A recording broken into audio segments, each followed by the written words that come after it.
So this video is going to be a deep dive into how tonal silence enhances or corrects what I will call noetic perception. Noetic perception is essentially your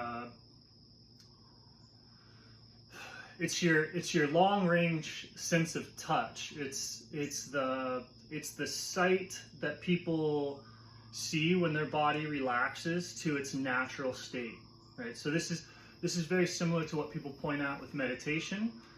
And so you'll find that if somebody sits down and truly tries to relax, eventually they will let go of something, some sort of tension, some sort of attachment, and then their breath or their being or their consciousness will assume its natural shape.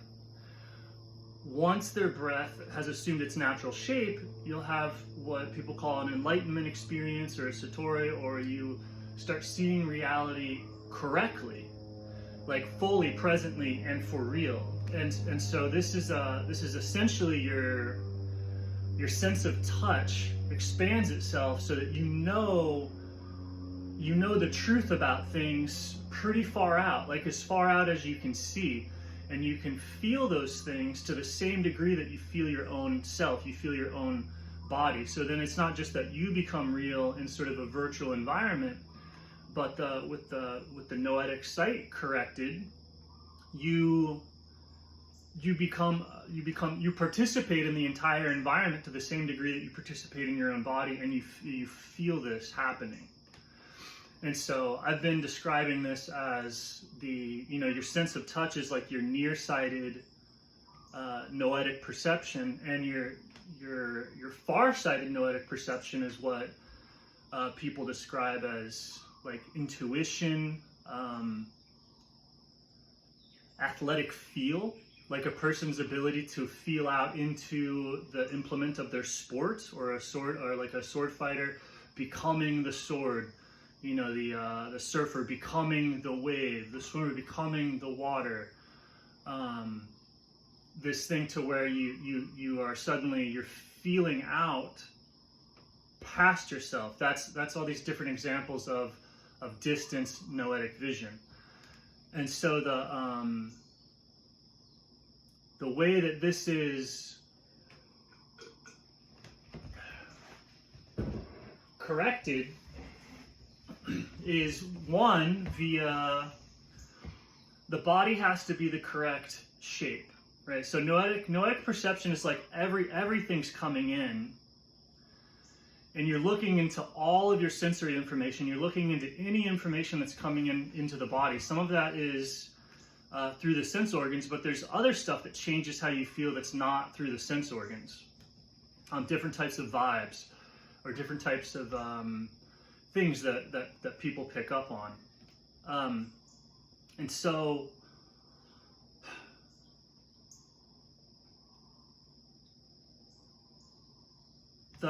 when you're underwater, when you're breathing underwater, like you have to be breathing underwater, and you have to be breathing against the normal atmospheric pressure. Like you have to be breathing.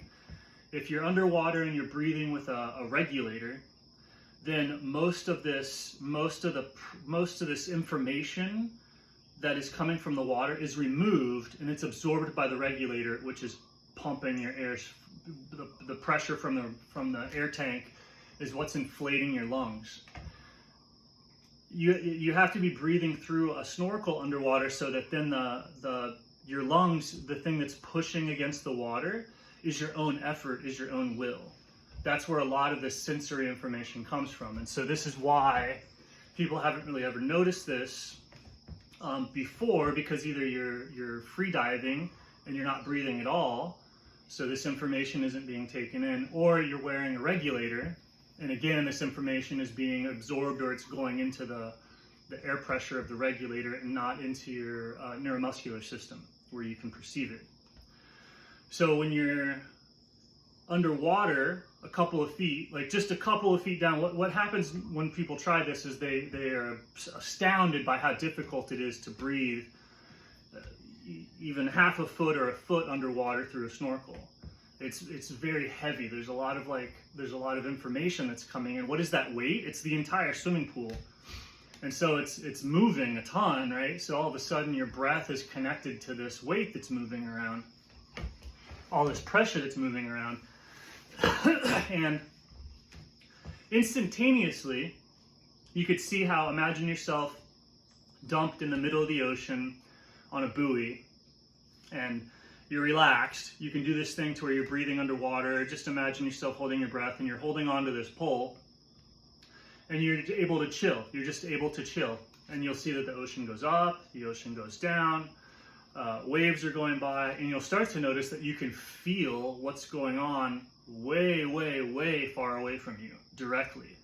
Like you know exactly what the ocean is doing, you know, dozens to hundreds of meters away from you, depending on how you just sit there and look at that information. And this correction happens almost instantaneously.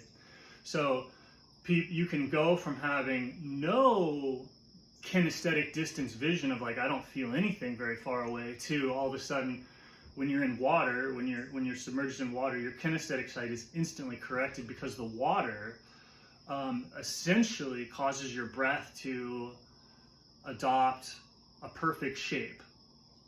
Just the way the pressure is, and it's pushing, like the pressure's pushing in all directions equally, so you kind of have to expand, or you have to breathe in all directions equally. And so this makes your breath perfectly round, and that has an effect on your noetic perception, or your distance kinesthetic vision. It has an effect really, really similar to rounding the eyeball. If the eyeball is like football shaped, you're going to be nearsighted. If you round that, all of a sudden you're going to just see normally. And if you were to flatten it, you would be farsighted, right? You could see, and you can see how people can flatten their vision to where all of a sudden they can't see this. So you can get the vision flattened, and then you'll lose your nearsighted perception, and then yourself will become very blurry, and everything far away will become very very real, very palpable. And so just perfectly spherical is just, okay, wow, everything's there, right? The only other ways that I know to address this is basically non-doing practices of just sitting still and not doing more and more and more and more, and by removing all of the activities that are distorting the shape of the breath, eventually like something closer to a natural state will emerge.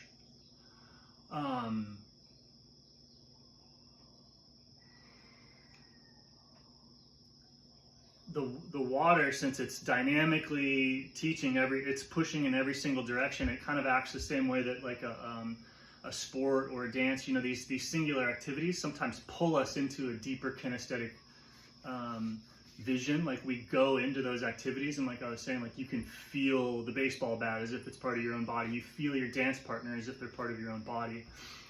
And so these activities are like things to where you can do an action that corrects the noetic vision, and you can start to see outward at that moment.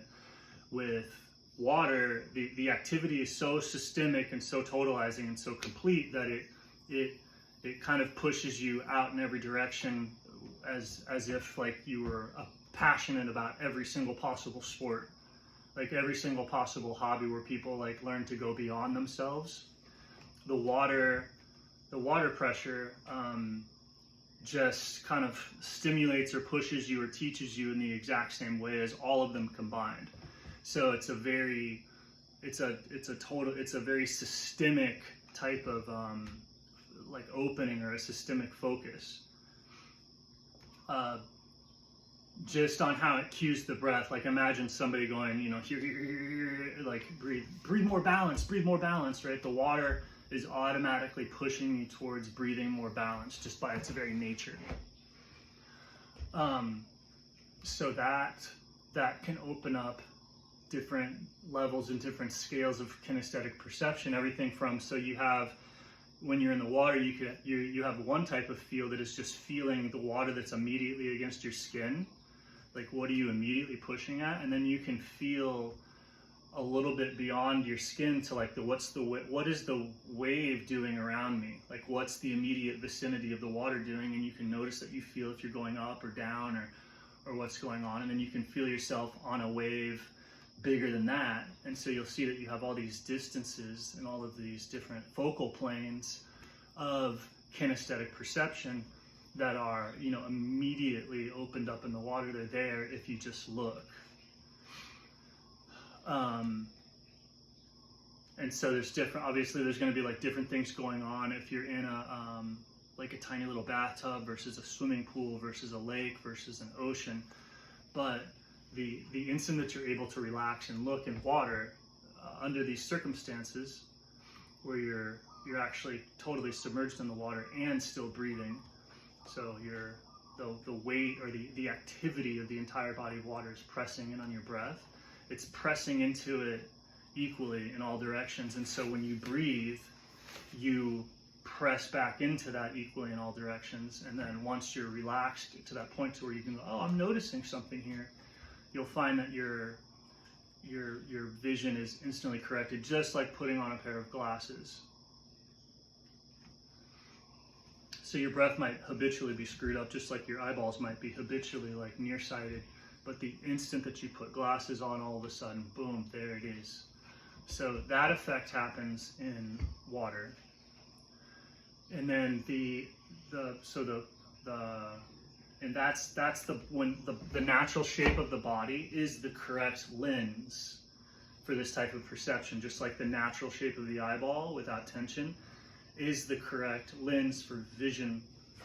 Like you can't get an image of the world like this with just a photoreceptor. It needs a lens. The lens shapes it into this shape that we see, and then the retina or the photoreceptor detects that shape. And so the body or the breath, the natural breath, is the shape that is shaping the world so that our kinesthetic vision can sense objects. And so when people are seeing stuff far away, you know, you'll notice that cultural cycles come in waves, life events come in waves. There's a sequence or a liturgy to how things flow. And so when somebody starts to see their natural shape, they'll start to see those things in advance or feel where things are going the same way that somebody would be feeling like what the ocean is doing versus just immediately getting hit by it. And so this happens with people all the time. Like tonal silence doesn't do anything new necessarily, right? It's only different in terms of like the way that like a lens helps people that can't see, or like a shovel or a sword helps people who can't fight. A shovel helps people who can't dig very well dig, but it's not like necessarily a new activity or something. It's not a huge shift like that. And so then the other main thing that happens is that there's the lens. So is the world being focused correctly? And then there's sensitivity. What can you see? What faintness can you see? Right? How fine or how sensitive is your sight? And what's going on there is like it's more or less how much of you is at neutral buoyancy. And so when you're underwater, you can get your breath to find and enter neutral buoyancy, or at least study it or feel your buoyancy. And when you're feeling your buoyancy, that means that your breath or your metabolism is not stuck to the bottom of the water or stuck to the top of the water, and then it's maximally capable of moving. It's free of finding all movement, right? There's some types of waves that if you're really stuck on the surface of the water, you're not going to be able to feel. And similarly, there's some types of waves that if you're stuck to the bottom, you're not going to really be able to feel. And so if you're at neutrally buoyant, right, or just in feeling the buoyancy, you could be feeling the buoyancy at the top or feeling the buoyancy at the bottom, but as long as you're feeling the buoyancy, or that you are actually, in fact, neutrally buoyant. If you're neutrally buoyant, you will reflect exactly what the buoyancy is doing. But if you're just attentive to the buoyancy, then you're in a relaxed state to where your nervous system is loose enough that a wave or a disturbance or something is going to cause a movement. It's if you're at neutral buoyancy, then you'll feel something pushing you in a way that's different than neutral buoyancy. So by sitting at neutral buoyancy in water over time, that will shift your breath to the neutrally buoyant state in your body fractally. So your posture will become centered in the water, the energy in the blood will become centered in the blood, the energy going through the cell membranes, through the ATP, through all the chemical reactions. The longer that you sit at neutrally buoyant here, the more that all of those things will start to become neutrally buoyant. And if you can feel it, you'll get more and more and more neutrally buoyant. This practice ups the sensitivity, because if more and more of you is floating, then tiny little waves or really big off distance waves will cause a perceptible shift in your breath, and you'll be able to start understanding or seeing what those shifts mean in terms of an object. So as you get more and more neutrally buoyant, things will start to move, and then as the mind notices what those things are associated with, those impacts will start to be perceived as perception. Right? And then this is also a wild arena, because it's your sense of touch that you're feeling everything with. So it's also your sense of self. And that's why these types of practices are so, this is all like running around, very religious territory, because it's the, religion is people's ultimate ideas about reality and ultimate ideas about the sense of self. So if you enhance or block or somehow change a person's kinesthetic perception, you're radically changing what they can see or experience as themselves directly.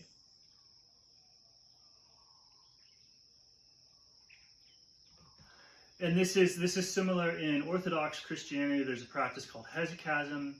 It's a silence, it's a looking with the heart or the nous. So like the sense that I'm talking about, the sense organ is the heart. The lens is the body breath. So it's the shape of the metabolism, which is the shape of the body. And then the heart is tied into all of that. And as those movements, be they from the sense organs or be they from somewhere else, moves the heart, then the heart can start to see anything that moves it. And so this practice is required because it's to take the religious practice out of the realm of proposition and into the realm of just look at it directly and know. Like, you have to look right there, and you go, well, why can't I see anything? And if at that point you go, okay, there's a truth here, there's something here, I think there's something here, and you go, well, why can't I see it? Should I be able to see it?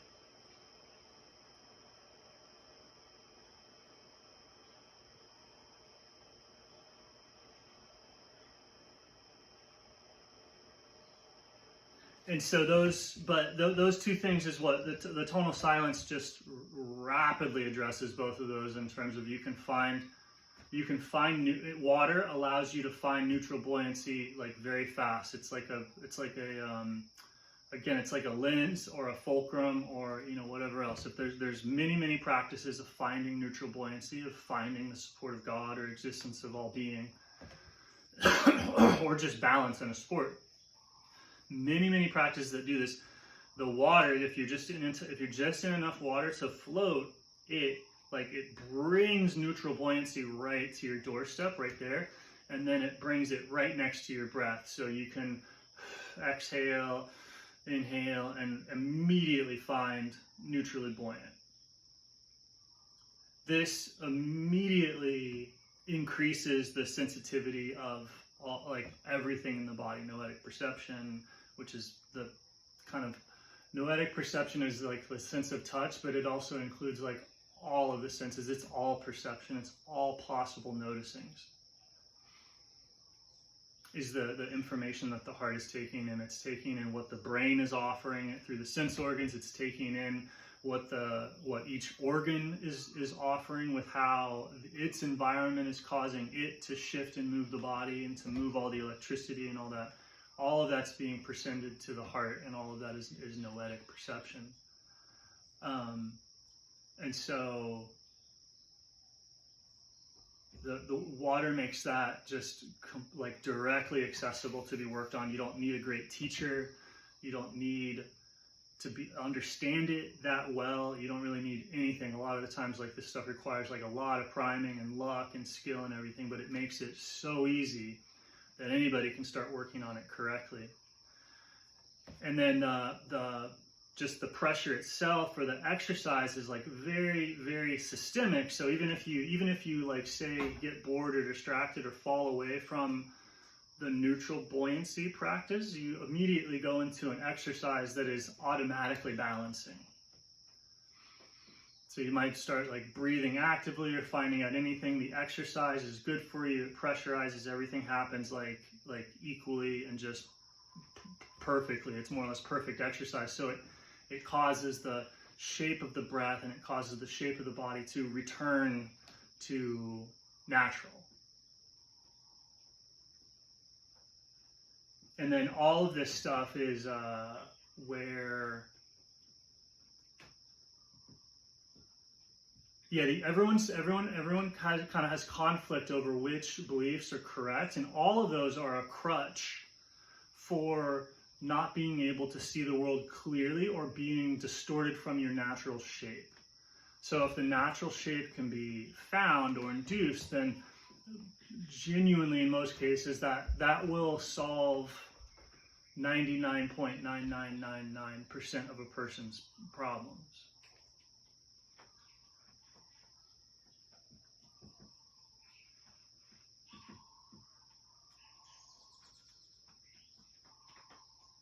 On everything from like how do I get healthy to like how do I make the right decisions concerning science, politics, religion, spirituality, social stuff. Like, how do I make all these right decisions? Like who do you learn from? And it's like, if you regain your noetic perception,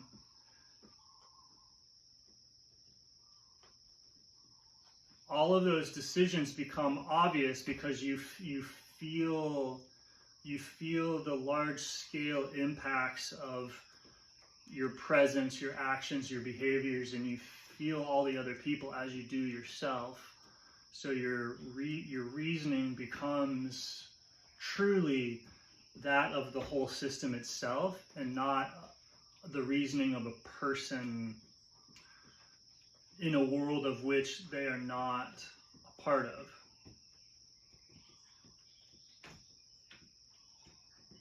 And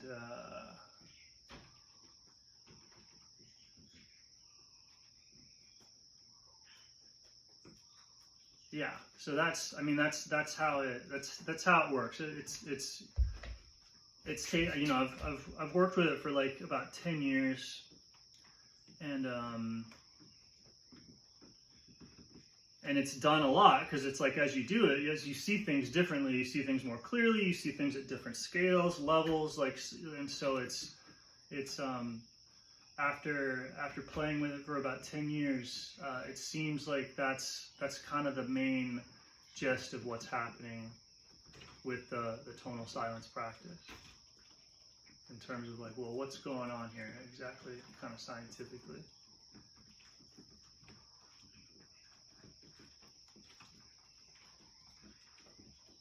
Mahalo.